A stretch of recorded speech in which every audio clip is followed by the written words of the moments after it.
All right, let's bring in our Indian Hassan Brown correspondent who will give me more information. Yes. It's time for Arun Annow. Let me see if he's here still. What's up, dude? Hey, what's going on? Where's your camera? Hold on a second. My camera quality is going to be kind of shit. It's all good. Yeah, because I'm at my parents' house at the moment. It's an extended Pongal break. That's nice. All right. Let me just pop this out real quick. Yeah. All right. What's happening? What's going on? So talk to us. So basically, what's happening in Iran and Pakistan right now is, in order to understand what's going on there, you have to basically understand this region called Balochistan. And Balochistan is a sort of region that that basically it basically straddles both Iran and Pakistan, and it is home to the ethnic Baloch people. And the thing is, shit, my hair's all fucked up. But the basically, so the people in Balochistan in both Iran and Pakistan have been basically, and Afghanistan as well, have been horribly mistreated by their respective governments. And that for the past several decades has led to insurgency within the region.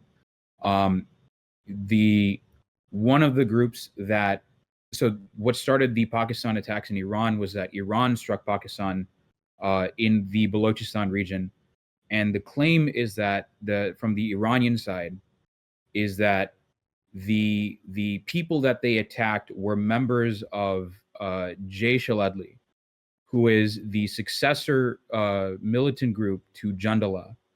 And Jandala is a separatist group in Iran that is, you can say it's a Salafist group in that is supposedly based out of Pakistan.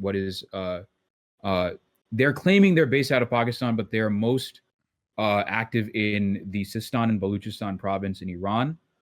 And so in response, what Pakistan did was they attacked what they considered to be, they basically attacked what they considered to be hideouts for the BLF and the BLA, the Balochistan Liberation Army, and the Balochistan Liberation Force, or Balochistan Liberation Force, the BLF and the BLA.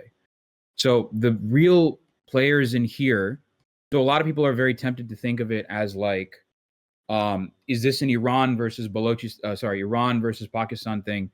That is not the way you should be looking at this whatsoever. The way you should be looking at this is both the militant groups in their respective regions in Pakistan and Iran have been giving the state apparatuses of both countries massive trouble. And so what they're both trying to do right now is that they are trying to basically squash the Baloch, I guess, insurgent movements in both Iran and Pakistan. I'll stop there. Questions I have for you. Is the Balochistan Liberation Front, you said that they are not them directly, they're not Salafists, right? No, so Baloch Liberation, no, I said the successor to Jandala is. So the ones that Iran attacked were Salafists. Okay. So, because the Baloch Liberation Army, is it still Marxist? I mean, at this point, it means nothing at this point. Like, they're not really Marxist at this point. I mean, as far as like a lot of Marxism in South Asia, it's not as like a lot of the Marxists in South Asia are not nationalist like, movements, yeah, right? It's more nationalist, ethnic liberation. Yeah. Okay. So it's basically more of a national liberation movement. Again, like all militant groups, they've also committed like heinous crimes against civilians as well. But the same, claims can be leveled at both the Pakistan and the Iranian states. Mhm. So that's basically like what you can sort of say. So that's sort of the crux of this sort of conflict right now. As obviously you can imagine, a lot of people in Pakistan right now are very wired up, or they're very wound up about the whole situation, because again, like as with a lot of people in the region, they can be fired up into nationalism very quickly, and likewise in Iran as well. Now, the reason I know about all this in the first place is because the stuff that I've been covering recently, as of late, was about the Baloch protests in Pakistan, as Nerd That Was Promised is mentioned. So basically, for like the past, sorry, go ahead. I didn't say anything. Okay, so basically, for the past like several decades or so, the Pakistani state has been effectively disappearing Balochs for like the past.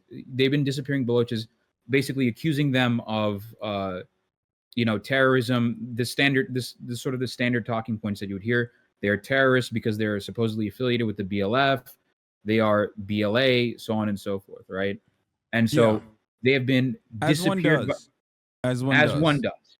Exactly. As any state does, right? I would want to know. I think it would be interesting. This is a suspicion, but I wonder what kind of surveillance technology they're using, and if there's any credence there, or any kind of, I don't know, because like I remember reading a little bit about potentially China utilizing Israeli surveillance technology in their mass surveillance campaign against Uyghur Muslims in Xinjiang under the boundaries that were identical to every other country that does stuff like this all the time. Whenever there's like a separatist movement, I wonder if Pakistan. I'm not too sure about I don't know what the involvement with regards to surveillance is.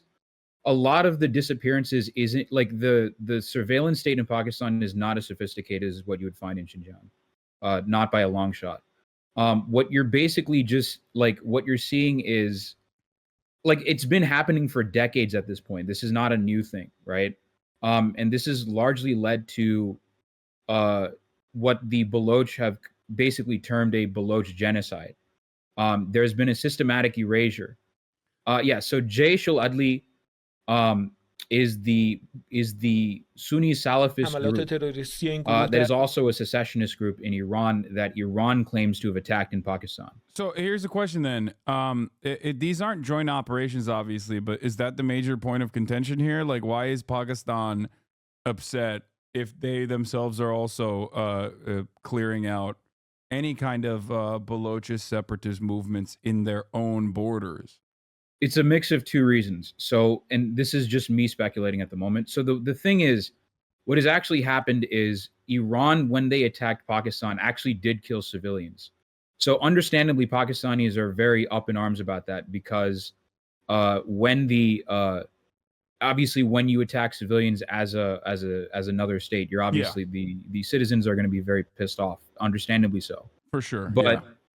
But it's always been that the Baloch separatism has always been sort of a hot potato between Iran and Pakistan. That's been the one thing that has kind of soured the relationship a little bit. And then the other factor in that is India, because India's involvement in all of this is that it is, to my knowledge, India has Stand by. What's going on? No, I'm just nothing. I'm just saying India is standing back and standing by. They seem to appreciate it. I mean, they immediately well, I mean, it's surprising because wait, didn't they align with did they align with Iran or Pakistan in this?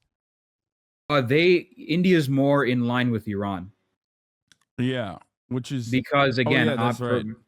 They're more in line with Iran on this, because so similar to how so whenever the topic of Kashmir is brought up with regards to India, India's usual talking point counter to that is Balochistan. And both states are right, both India and Pakistan are right in that human rights abuses were committed and continue to be committed in both Kashmir by both states and Kashmir and Balochistan. So the Indian state still continues to engage in war crimes as well as committing human rights abuses in the Kashmir Valley. But at the same time, Pakistan also continues to commit human rights abuses in Balochistan too. So it's both, right? Chat, so it's used as wait. Can you clarify your Kashmir position? I don't think you're saying that Pakistan is committing human rights abuses in Kashmir. You're saying no, Pakistan I'm saying is committing India human is. rights abuses in. You're saying India is committing human rights abuses in Kashmir, which is correct, and you're saying that Pakistan is committing human rights abuses against Baloch Balochistan. separatists. Yes, before Not people, just Baloch separatists, so Balochistan in or general. Balochistan in general. Yeah. Yes. Sorry. So basically, it's again the Baloch separatism has been a constant pretense within the Pakistani state as a way of basically just kidnapping and disappearing random Baloch students. So, for example, in like universities in Punjab province and in Karachi University, for example, there have been random Baloch students that have been abducted by the Pakistani state, by the Pakistani police, on basically no suspicion whatsoever. And effectively, this had reached a boiling point in Pakistan, which has led to a mass movement, largely spearheaded by figures like Mahrang Baloch. Highly recommend you look her up. But there was a recent walk from Quetta, which is the capital of Balochistan, all the way to the capital of Pakistan, Islamabad. It was led by women, as chat says. Yes. So it was a movement that was led by women from from Quetta, Balochistan. We'll get to Gwadar in a second because Gwadar kind of is important here. From Quetta all the way to Islamabad. That's a long way. Yeah, they walked a long time, and once they reached Islamabad, you had obviously the cops and the army. Basically, it was mostly the local cops in Islamabad. Basically, attack, separate, do basically cop tactics. They were attacking protesters with water cannons, so on and so forth, and they were basically trying to send the Baloch back to Balochistan, basically. So what I was saying, chat, was that in a similar way to how India has committed human rights abuses in Kashmir, when those human rights abuses are brought up, India immediately counters that with, "Hey, what about Balochistan? Like, what about you guys in Balochistan? You guys are also committing human rights abuses in Balochistan," which is true. Who's arming? Who do you think is arming the separatist movements there? Is there any testament to, like, because in a lot of instances, is very likely India, if anything. Yeah, I was gonna say, in a lot of It's very likely instances, India. you will always have regional actors that genuinely work to arm separatist movements, or even if their cause is just. By the way, like Kurds are a great example of this. Obviously, Yeah. like Kurds are 35 million in the region, ethnic minority that is stateless. They have an autonomous zone in like northern Iraq given to them by the Yeah. United States of America, obviously. But like beyond that, there's not much. Beyond that, the United States will often arm Kurdish militias and then and support them until they fuck off, and then allow Turkey to come in and just wipe them out entirely. Right. Is there like a similar thing happening here? Yeah, I mean, Balochistan is the Balochistan independence movement, however, like, justified it is, and it is, in a sense, the material conditions for the Baloch people have been atrocious for the past several decades. I mean, right now, the desire for independence at the moment is very low in Balochistan, or at least in Pakistan right now, it's like 33%. But the material conditions for the Balochistan province in both Iran and Pakistan are, quite frankly speaking, they're atrocious. So Balochistan, the Sistan and Balochistan province in Iran and the Balochistan province in Pakistan are respectively the poorest regions in each country. And contrary to popular belief, CPEC, which is the Chinese-Pakistan Economic Corridor, has not helped that situation either, because a lot of the workers that are working, which is So Gwadar is another port in Pakistan, which is crucial for their deal at the moment. And so basically, one of the consequences is that the economic conditions for Baloch fishermen have actually worsened because of the economic deal, because Chinese workers that have been imported into the country, that have been brought into the country to work the ports, have actually displaced the local fishermen in a way. So basically, and it's partially due to the fact that there is a constant. There's also sort of an ethnic sentiment angle in Pakistan as well, in that a lot of people within the Baloch, Saraiki, and Pashtun ethnic groups tend to be very pissed off at the Pakistani establishment, which has traditionally been dominated by the Punjabis and the Sindhis, right? So the current establishment right now, again, I'm just saying, like, this is an overall sentiment that I've seen, is that the current establishment of Pakistan is currently run, like, for example, the Bhutto family is largely speaking Sindhi. They're Sindhi speakers. The PML party that's why the PPP party, chat, don't laugh. The Pakistan People's Party is dominant in Sindh, right? The PMLN party is largely dominant in the Punjab province of Pakistan. And so because for a long time, these two regions have dominated Pakistani politics, there's been a large resentment from places like Balochistan, KPK, even the Pakistan administered parts of Kashmir as well, Kashmir and Gilgit-Baltistan. So there's also that angle to that as well. This is all happening as in the aftermath of Imran Khan's ouster as well, even though I feel like these are all things that were already occurring under his reign too, right? I mean, yeah, I mean, Imran Khan has not been the best of allies. I mean, the CPEC was really strengthened under Imran Khan's rule, which has worsened the economic conditions for the Baloch fishermen in Gwadar. But Imran Khan has also not been kind to other minorities, especially, like, the way I think of Imran Khan is that he's not as open, or he's not as directly beholden to American State Department interests like the current administration is. Yeah. But he's no saint either, right? When he was in power, he was absolutely not kind to, for example, the Hazara ethnic group, who are originally from Afghanistan, but have left due to the persecution by the Taliban and the Mujahideen at the time. So here, that's actually great that you brought that up, because it dovetails into what I wanted to talk about, because, like, the current Afghan policy, or not the current Afghan policy, sorry, the current Pakistan policy of mass deportation is I mean, it's been happening since October. And so the date to get rid of all the Afghans was November 1st.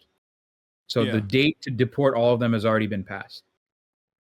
Yeah, and there are 4 million that reside in Pakistan, and an estimated 1.7 million, according to the Council for Foreign Relations, is undocumented. So my question there is, I guess, is that if this is a continuation of Imran Khan's policies, like, why is this still happening? Does America just look the other way? Because, like, the current administration is supposed to be way more pro US. So I don't have a solid answer for this, actually, because, I mean, so I was talking about this with Animated Sarah on Twitter, who's in the chat right now, and we've been going back and forth about this as to, like, trying to figure out a reason why this might be happening. The thing is, America was actually giving money to Pakistan to keep those keep Afghan citizens within Pakistan, especially the ones that have more recently come from Afghanistan to Pakistan. So this actually, Pakistan deporting Afghan citizens actually goes very much against American state policy, actually. So it's not my guess is, I think it ultimately boils down to it's just like they have probably the Pakistani state has largely thought of these guys as an economic liability, which is actually not true. These are basically so for the Americans in the audience, it's similar to how undocumented immigrants from Central America come to America. They work all the low paying jobs and they get treated like shit most of the time because they're undocumented. Yeah. In much of a similar way, the Afghans in Pakistan don't have proper citizenship. They don't have any proper documentation or anything. And they're forced to basically, work odd jobs, and they're forced to work very low paying jobs. My guess Another is, analog is Turkey with Syrian migrants, Syrian refugees. Turkey was right. paid by the European Union to the tune of billions of dollars, specifically so that the Erdogan regime could take in, so that the Erdogan regime would take in, to the tune of I think like almost 10 million Syrian migrants. That estimation varies. Some say 4, some say 10. It is not an insignificant amount. It's a very significant amount for a country that is not super wealthy, just like Pakistan, and the material interests there, as far as I understand it, are nearly identical. It gives you an opportunity to utilize this migrant population as a cudgel. You utilize this against the European Union politically. You can always say, hey, we will release the Syrian migrants into the Greek border if you don't, do whatever we want to do. And then also it gives a political opportunity, I assume, to the Pakistani government, but it also allows you to do domestic decisions as well and take advantage of the migrant population that you can force to do backbreaking labor without any sort of serious protection. Yeah, I would generally speaking say that is the case in. I would generally speaking say that is the case in Pakistan. Like that, so they've been basically used as basically a free labor force in much of a similar way. In But the deportation has not of Afghan citizens has not just been, first off, as Animated Sarah said, Afghans that are refugees in Pakistan, many of whom are born and raised in Pakistan, they have known Pakistan as their home. They don't know anything about Afghanistan. They've never been to Afghanistan. They've never seen Afghanistan before. They have been basically forced. They've been packed in shipping containers, like the stuff that you would see on like U-Hauls and stuff, and they were dropped into Afghanistan immediately. But it wasn't just limited to that either. It wasn't just limited to that either. There were cops that were taking. So Pashtuns are another ethnicity that straddle a border. In this case, the Pashtuns also straddle Afghanistan and Pakistan, right? So the Pakistani state, in addition to deporting Afghan citizens that were never allowed to become citizens of Pakistan, they decided to. There are cases of Pashtuns, ethnic Pashtuns, who are Pakistani Pashtuns whose family has always been on the Pakistani side of the border, by virtue of the fact that they are Pashtun. On top of the fact that Pashtuns are an ethnic group that straddles both sides of the border, they've also been deported. There are cases of Pashtuns also being deported to Afghanistan too. Yeah, there are also cases of that as well. it's I mean, I don't know what to say other than it's just totally fucked. I still don't understand the timing of this back and forth with respect to the Pakistani retaliation, with respect to like the Iranian with the Iranian first strike, that I find rather odd to do in this specific moment. Like I don't know why Iran is engaging with separatists in Balochistan when they're in the midst of a much larger conflict against Israel and the United States of America in the region. Well, so another reason that they think, so this is why, I mean, another reason is that there are, and this is probably going to be the bingo moment for you in chat. There have been reports, again, I think the leader of the predecessor of the group they just attacked, so Jaish al-Adli, its predecessor was a group called Jandala. And there have been reports that say that Jundallah received U.S. training and funding. Wait. This is okay.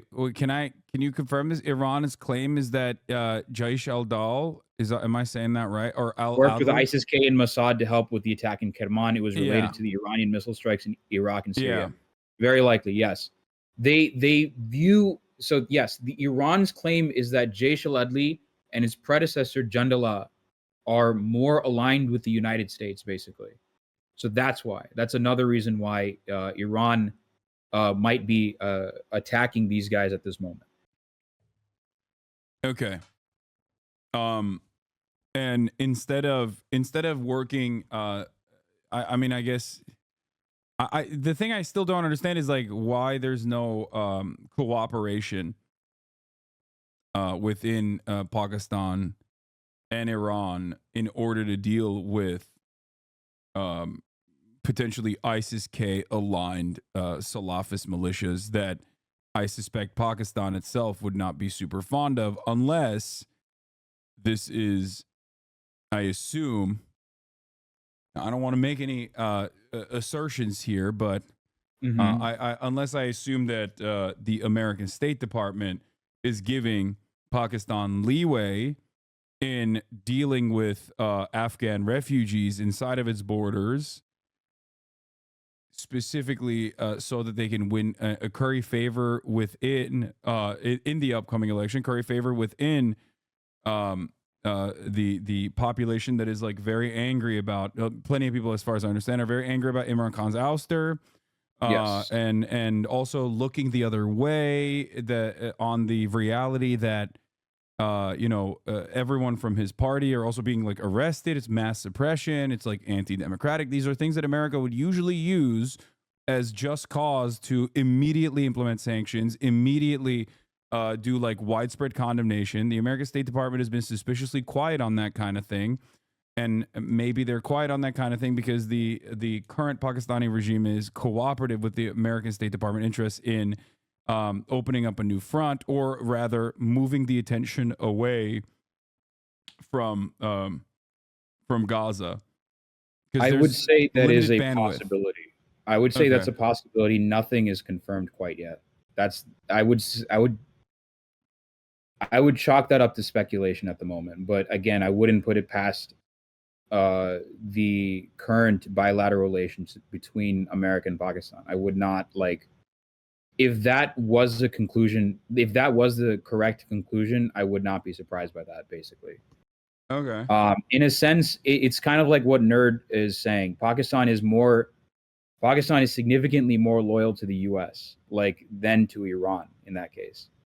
So you could kind of say that Iran kind of views Pakistan with a bit of suspicion in that sense, because of Pakistan's more open or at least the Pakistan military's alignment with the U.S. Yeah. So that alignment might be a factor in a sort of hindrance that both Iran and Pakistan are between Iran and Pakistan cooperating on taking out these militants. But at the same time, I do want to say this, right? Again, it's very easy to get caught up in the sort of the geopolitics and the war games of it all, but there are real people living within both sides of these borders. Like I said earlier, right? Balochistan in Iran is the poorest region in Iran. It is the most neglected region in Iran, and vice versa for Pakistan. Balochistan is the poorest region in Pakistan by far. It's because both countries have treated their have been treating their Baloch populations like complete trash. When the Masa Amini protests were happening, there were also protests happening in, I believe, in Zahedan province, which is again a sister province to Sistan and Balochistan. And the Iranian state they massacred roughly 100 people that were protesting again. Let me see the Amnesty International. Here's the Amnesty International link for that. Yeah, so in Iran there was a new wave of there was a there's a wave of protests that happened in the wake of the Massa Amini protests. And another angle that doesn't get talked about, The with regard Zahedan to massacre, that, is that what you're talking about? yes, the Zahedan massacre, yes. So Yeah. roughly 100 people, roughly 100 people were 96 killed by the Iran. protesters were killed, 300 injured. Sorry, go ahead. Yeah, so basically the thing to keep in mind, chat, is that there are real people living in these borders that have been constantly fucked over by both states. It's like that's the thing you guys need to understand. It's very easy to get lost in the theatrics of, first off, chat, Pakistan is not going to nuke Iran. That's crazy. I don't know. I saw a couple of people in chat saying that, but no, obviously not. It's easy to get lost in the theatrics, but it's important to realize that, like, people are really being affected by sort of what Iran and Pakistan have been doing to them for the past several decades. There's a reason that there's still an independence movement in both Iran and Pakistan with regards to the Baloch people. It's very easy to get lost in that. It's very easy to forget that. So I just want to keep that in mind as well. I just want chat to remember that as well, because I think those are the. I do think that there's still, there's more that these governments could do for these people, but I do think that there's obviously external factors at play that make it even harder for any kind of global cooperation to occur or any kind of genuine development to happen as well. It's something that you see in obviously poor regions in poor countries all the time. Not to say that is the only reason, and there is no. Right. There's no real there's no real justification for security crackdowns on any kind of separatist or any kind of real separatist group whatsoever. I've maintained that consistently throughout my coverage of Xinjiang as well.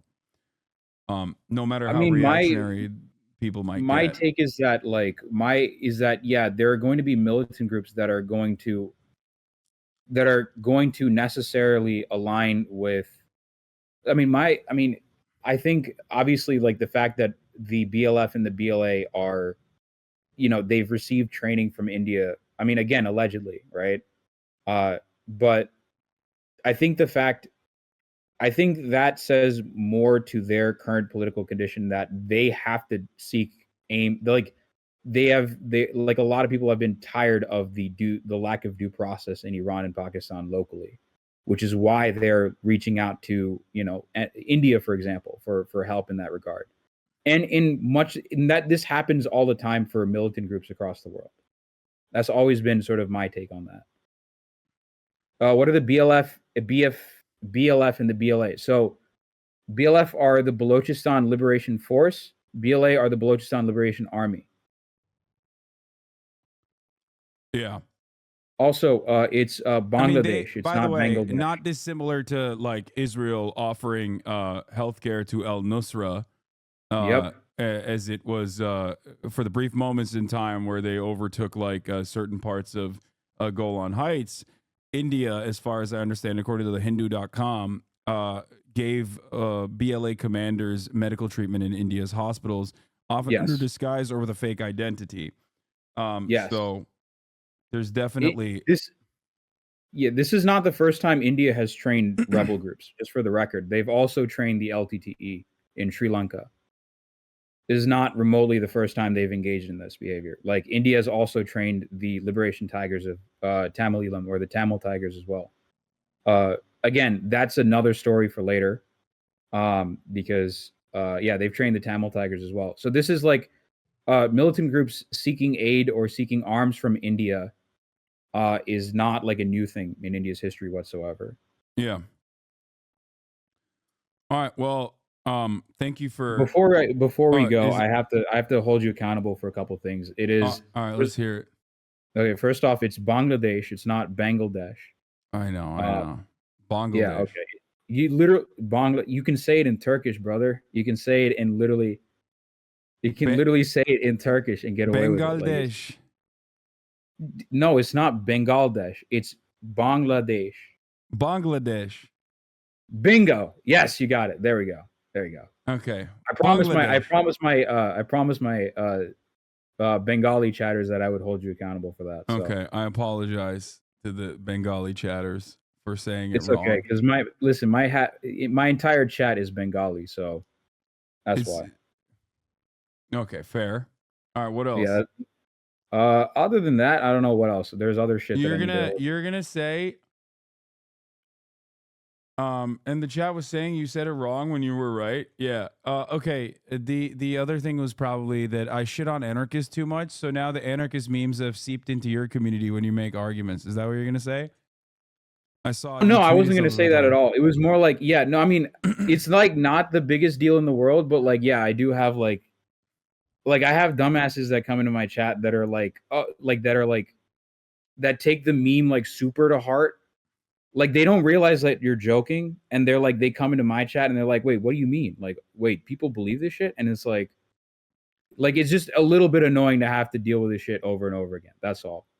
Like I have people that do come into my chat and it does get a little annoying, but Yeah. it is like it's not the biggest deal. Like it's just me like saying I do always reaffirm the position that anarchists are at the forefront of mutual aid and direct action. I've said that before. Yeah, Yeah. I've always affirmed that too. Yeah. Also, like one more thing, like you brought me on. Like this is the second time you brought me on for a topic that's not Sri Lanka. We have to have that conversation. Oh yeah. As No, Little Bear said. yeah, 100%. But Yeah. thank you for coming on once again and enlightening Thanks for having us. me. I appreciate it. All As right. always. Bye, All right, brother. man. Take it easy. Bye-bye. Peace. All right, ladies and gentlemen, Arun Annow on Twitch.